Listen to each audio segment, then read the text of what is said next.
enciendas más lámparas. Mis ojos ya han visto suficiente luz por esta vida. Prefiero las sombras. Ellas son mis viejas amigas. Se parecen más a la cámara donde pasé mi juventud.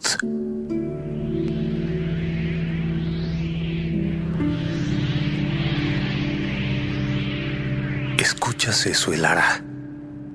Es el viento golpeando las murallas de Tirinto. Mi hijo, mi pequeño Perseo, seguramente las está construyendo tan altas que parecen querer arañar el Olimpo.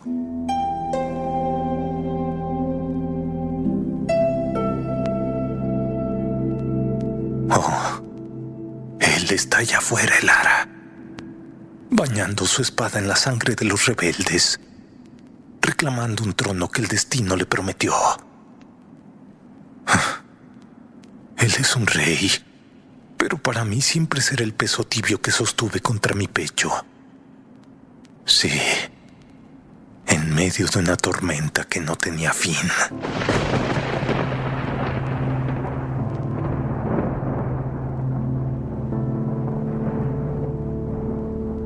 No, él regresará pronto, mi señora.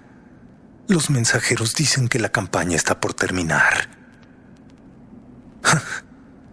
No, niña. No mientas para consolar a una moribunda. Él no va a llegar a tiempo. Y está bien así. Un héroe no debe ver cómo la carne que lo trajo al mundo se convierte en polvo. Mi historia no le pertenece a él. Me pertenece a mí. Y yo quiero que tú la guardes. Porque la historia que contarán los poetas seguramente estará llena de dioses y de gloria. Pero la verdad sabe a metal frío y a salitre.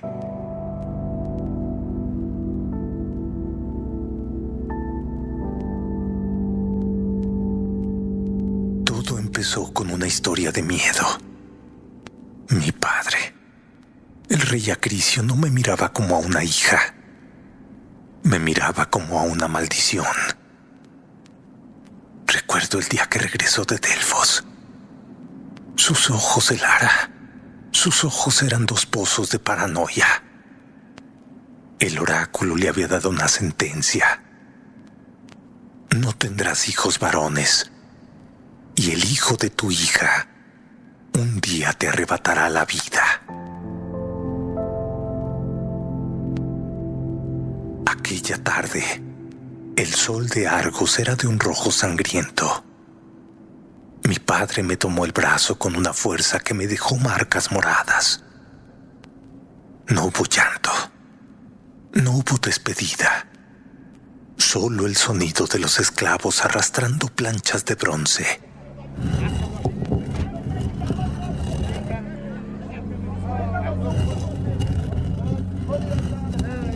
Me llevaron bajo tierra, a un lugar donde el mismo tiempo se detuvo.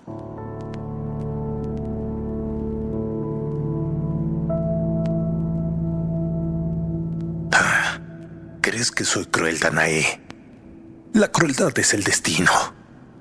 Si el mundo no puede verte, entonces no puede desearte. Si ningún hombre toca tu piel, entonces ninguna semilla crecerá en tu vientre. Prefiero tener una hija enterrada que un nieto que me degüelle. Te quedarás aquí en el silencio. Que el bronce sea tu única compañía hasta que el tiempo te olvide. Y así, Elara, la princesa de Argos se convirtió en un fantasma. El aire sabía a cobre. Las paredes eran espejos oscuros que solo me devolvían mi propia soledad.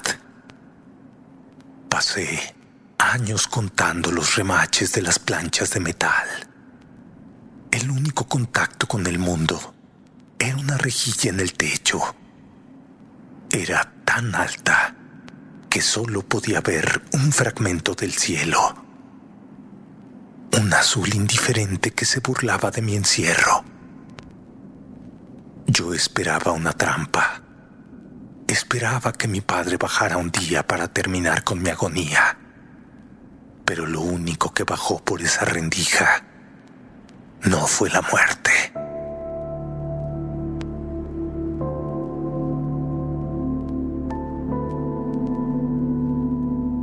Oh, ¿alguna vez has sentido que el aire se vuelve espeso, Elara? Como si el oxígeno se transformara en miel. Un calor que no nace del sol, sino de las entrañas de la tierra.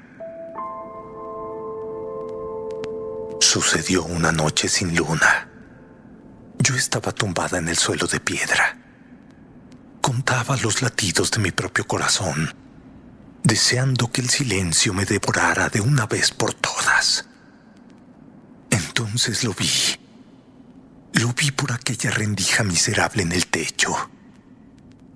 Empezó a filtrarse una luz que no pertenecía a este mundo. No era una luz blanca, ni amarilla. Era un oro líquido, una sustancia que parecía tener voluntad propia.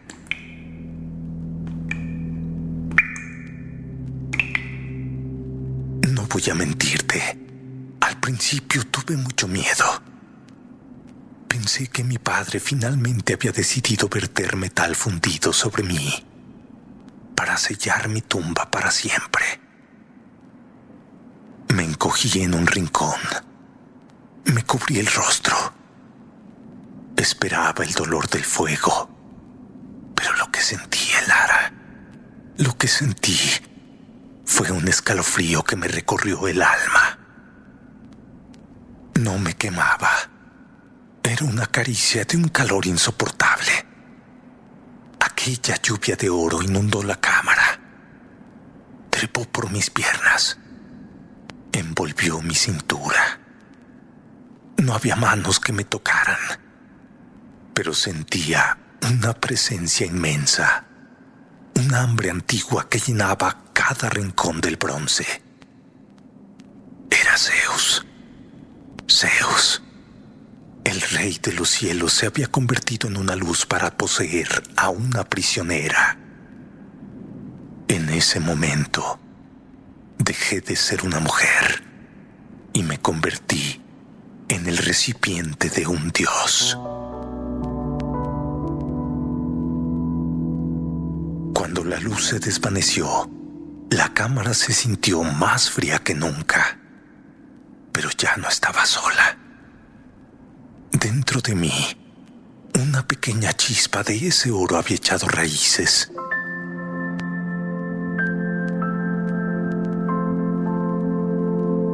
Durante 9 meses, mi vientre fue la única parte de mí que estaba viva.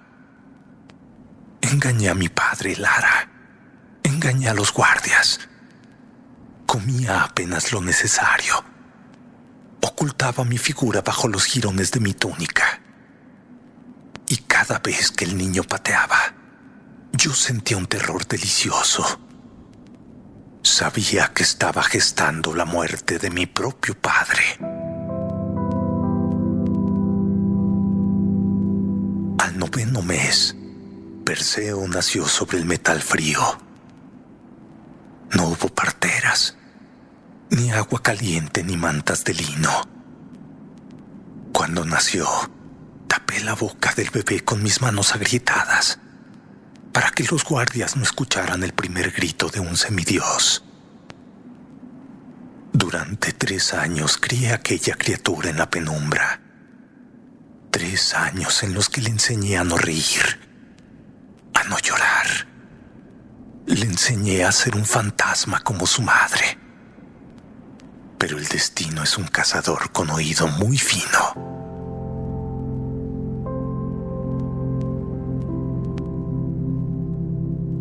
El día en que mi padre bajó a la cámara, yo estaba jugando con Perseo en el rincón más oscuro. Él escuchó una risa.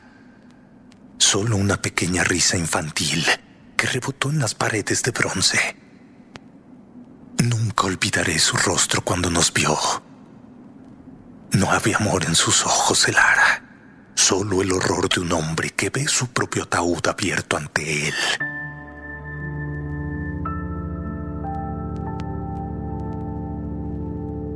Eres una maldita traidora.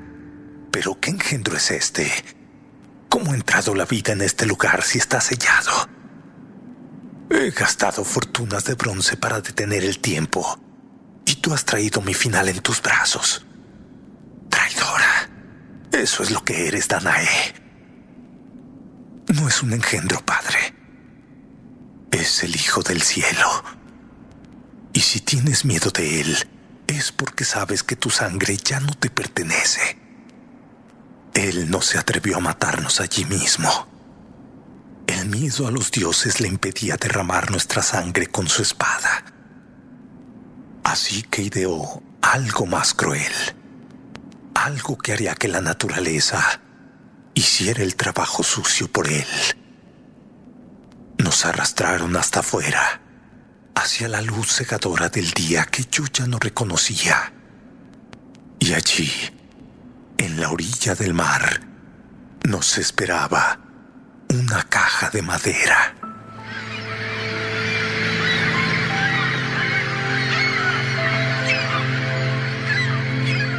¿Alguna vez has sentido el peso de una tapa cerrándose sobre tu cabeza, Elara? Es un sonido que no se escucha con los oídos, sino con las entrañas. Cada clavo que mi padre hundía en aquella caja de madera era una despedida del mundo. Entonces nos lanzó al mar para que muriéramos rápido. Nos lanzó para que nos deshiciéramos lentamente en la oscuridad, entre el vómito, entre el llanto y la sal. El primer golpe del agua contra el cofre nos lanzó al suelo. Perseo gritó, un grito que se quedó atrapado en aquellas paredes estrechas. Yo lo abracé con todas mis fuerzas, protegiendo su cabeza contra mi cuerpo, mientras el cofre bailaba en el abismo. Estábamos en una tumba que flotaba.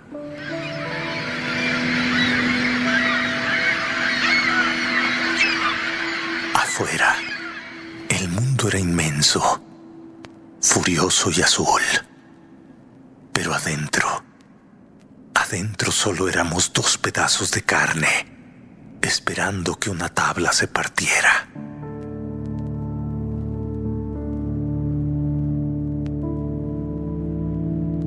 Pasaron las horas. Quizá fueron días. El agua empezó a filtrarse por las juntas. Un hilo de plata líquida, fría, como el cuchillo de un carnicero que mojaba mis pies. Yo usaba mis manos para achicar el agua helada, mis manos contra el océano. ¿Puedes imaginar algo más patético? Mis uñas se rompieron contra la madera. Mis dedos sangraban. Pero no me detuve. No me detuve porque no podía dejar que el hijo de un dios muriera ahogado en un cajón de pino.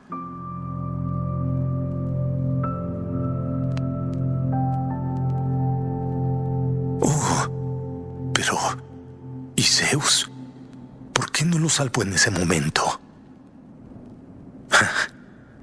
Zeus. Los dioses te dan la chispa, niña, pero dejan que tú quemes el fuego. Zeus nos miraba desde arriba. Eso lo sé. Podía sentir su aliento en las tormentas que sacudían nuestra caja. Pero nunca estiró su mano. Quizás quería ver si la madre de un héroe era tan dura como el bronce que la había custodiado.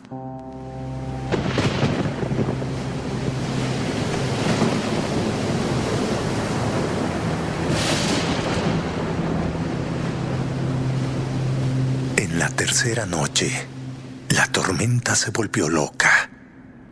El cofre se inclinaba tanto que casi dábamos la vuelta completa. Perseo ya no lloraba. Estaba demasiado débil, demasiado frío. Sus labios estaban azules. Fue entonces cuando me arrodillé en aquel charco de agua salada. Grité como un alma suplicante, como una loba que ve a su cachorro morir. Mírame, Rey del Olimpo. Mírame, Padre cruel. Si quieres mi vida, tómala. Pero no dejes que el mar se trague lo que tú mismo sembraste. Si es que eres un dios, demuestra que tu oro es más fuerte que este abismo. Y entonces escuchó un silencio desolador. El cofre dejó de tambalearse. Sentí una mano invisible empujando nuestra barca de madera hacia la orilla. No era la mano de un dios. Era la corriente. O quizá el último rastro de piedad que quedaba en el mundo.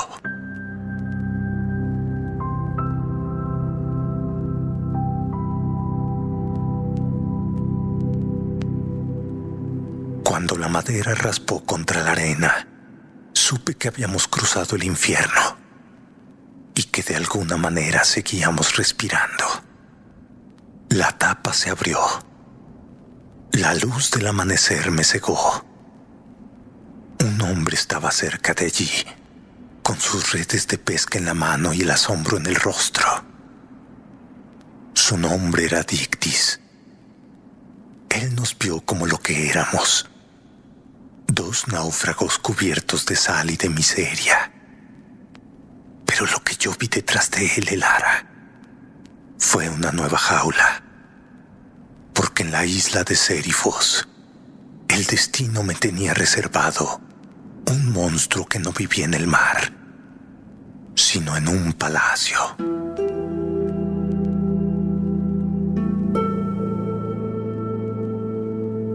Y así fue que Sérifos, la isla que debió ser nuestro refugio, se convirtió en mi tercera prisión. Pasamos años viviendo en la cabaña de Dictys. Mis manos, Elara, que una vez fueron suaves como la seda de Argos, se llenaron de callos limpiando pescado y remendando redes. Pero era feliz. Por primera vez, el sol no entraba por una rendija, sino que me inundaba el rostro mientras veía a mi hijo crecer. Perseo ya no era el bebé azul por el frío. Era un joven con el fuego de Zeus en la mirada. Pero la belleza es una moneda maldita para una mujer sin protección. El rey Polidectes, el hermano de nuestro Salvador, puso sus ojos en mí. Él no buscaba una reina, Elara. Buscaba un trofeo. Quería poseer a la mujer que había sobrevivido al mar. Quería poseerme como quien colecciona una fiera extraña. Durante años le dije que no. Un no que resonaba en su palacio como un bofetón. Pero los tiranos no entienden de rechazos, solo de estrategias.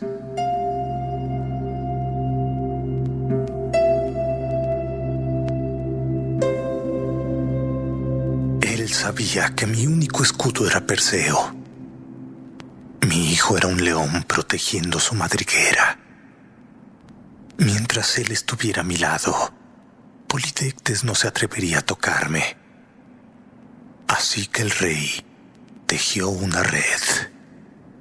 Organizó un banquete y exigió regalos que solo los ricos podían dar. Perseo, pobre y orgulloso, cayó en la trampa de su propia sangre divina.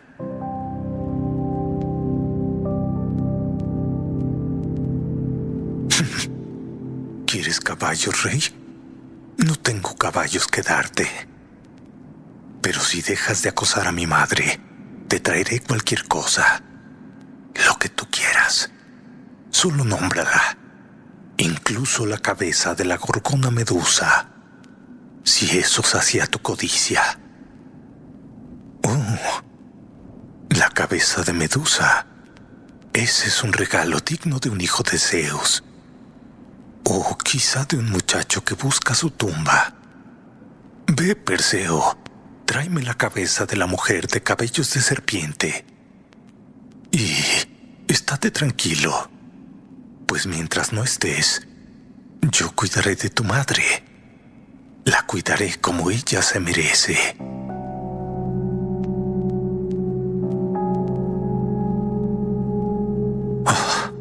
Cuando mi hijo cruzó el umbral de casa para partir hacia el fin del mundo, sentí que el cofre de madera se cerraba sobre mí otra vez. Polidectes no esperó ni a que las velas de su barco desaparecieran en el horizonte. No. Aquella misma noche, sus soldados derribaron la puerta de Dictys. No me quedaba nada, Elara. Solo mi fe en los dioses, que me habían abandonado tantas veces.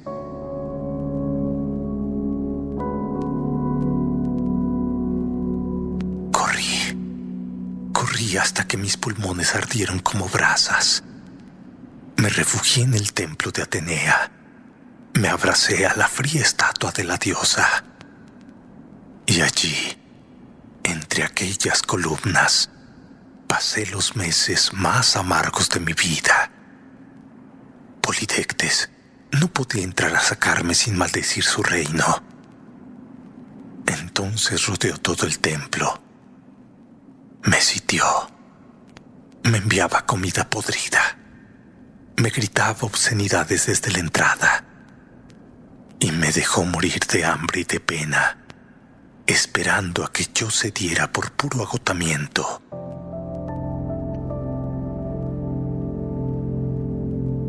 Cada noche miraba al mar desde el altar. Pedía a las olas que me trajeran a mi hijo, o que me tragaran para siempre. Me volví una sombra, Elara. Mis costillas se marcaban bajo la piel. Mi voz se apagó de tanto rezar. Y cuando ya no me quedaban lágrimas, cuando pensaba que Perseo era solo un montón de huesos en la cueva de una gorgona, entonces escuché un grito en el puerto. Un grito que no era de miedo. Parecía un grito de victoria. Polidectes estaba celebrando mi rendición. Creía que el hambre me sacaría del templo de rodillas hacia su cama. Pero esa noche, el aire por fin cambió.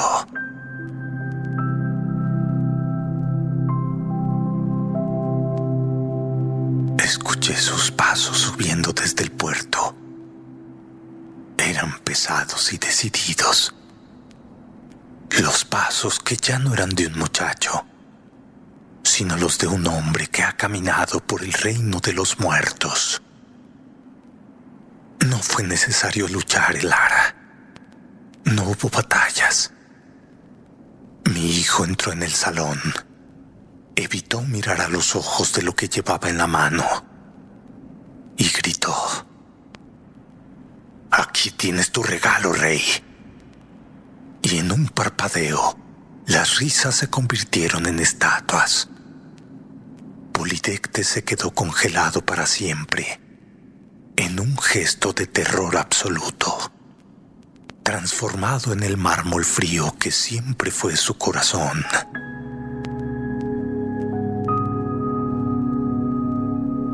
Cuando Perseo llegó al templo, me tomó en sus brazos. Yo ya no era una princesa, era un espectro. Pero ahora era un espectro libre.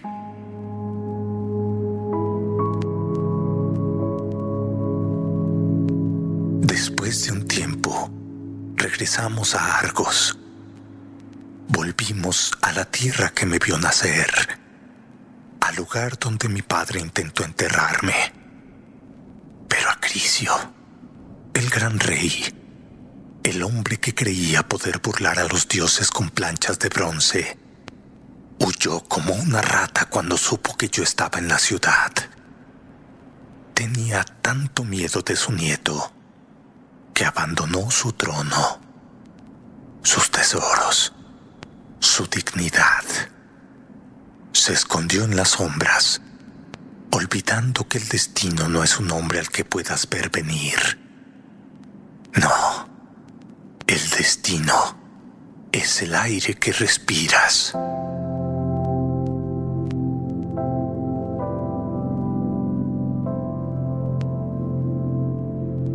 Entonces, el destino lo alcanzó en unos juegos atléticos. Era una ciudad extraña.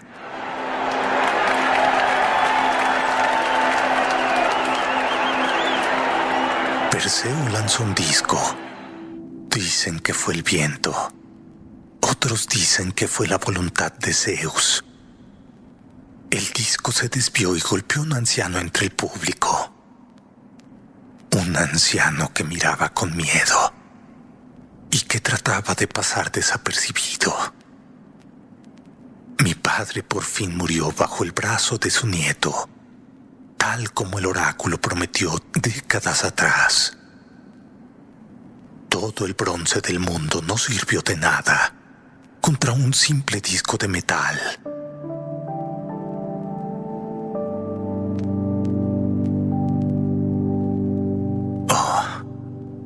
Y aquí estoy ahora, Elara. He visto a mi hijo construir ciudades que durarán milenios. He visto su nombre escrito en las estrellas.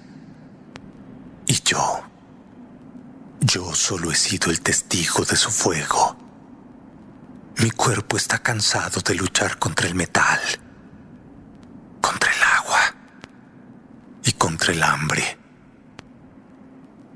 Pero no me llores, niña. No sientas pena por esta mujer. Dile a Perseo cuando regrese de su guerra que no busque mi nombre en las estatuas, que lo busque en el sonido de la lluvia, en el calor de la madera. Dile que su madre finalmente ha dejado de tener frío, que el bronce se ha derretido y que el mar por fin está en calma.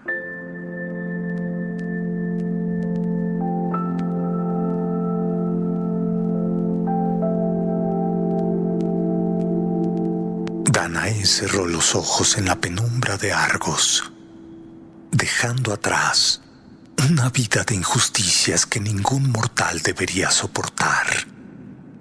Pero su sangre no murió con ella. Su resistencia fue la cuna de los héroes más grandes de Grecia. Porque a veces, el acto más épico no es cortar la cabeza de un monstruo, sino sobrevivir a la oscuridad de una celda, esperando el momento de volver a ver la luz.